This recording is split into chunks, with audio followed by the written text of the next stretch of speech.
ገጠር ልዩ ውበትና ማራኪ የሆነ ተፈጥሮ ያለው ቦታ ላሳያችሁ ነው ዛሬ ብቅ ያልኩት። በጣም አስደማሚና ገራሚ የሆነ ነገር ያለው እንደምትወዱት በጣም እርግጠኛ ነኝ። ነፍስን ሊያለመልም የሚችል ልዩ ቦታ ነው ማሳያችሁ ዛሬ በደቡብ ወሎ። አንድ የሰውን ልጅ ነፍስ ያሰቅዞ የሚይዝ ቦታ ነው ላሳያችሁ የፈለኩት። እስኪ ቪዲዮውን ከመጀመራችሁ በፊት ሰብስክራይብ እያደረጋችሁላችሁም እንደዚህ አይነት ቦታ እንዲደርሳችሁ ልዩ የሆነ ቦታ ነው። እንግዲህ እዩት። እንግዲህ እስኪ አንድ አይነት እጽዋት ነው ያለው።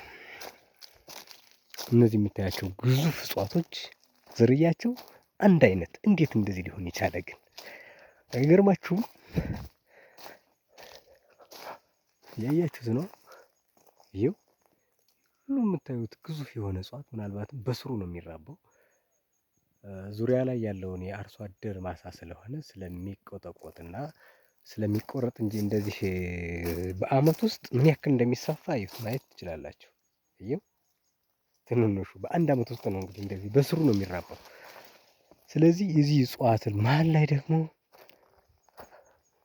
የኦርቶዶክስ ቤተክርስቲያን አለ። እሱንም አሳያችኋለሁ።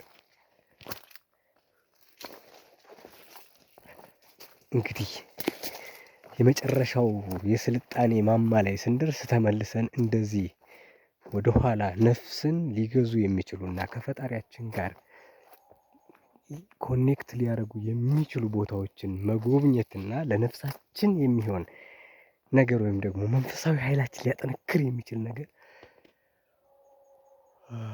መግዛት ካልቻልን ነገሮች በጣም አስቸጋሪ በሆነ ሁኔታ ነው እየሄዱ ያሉት።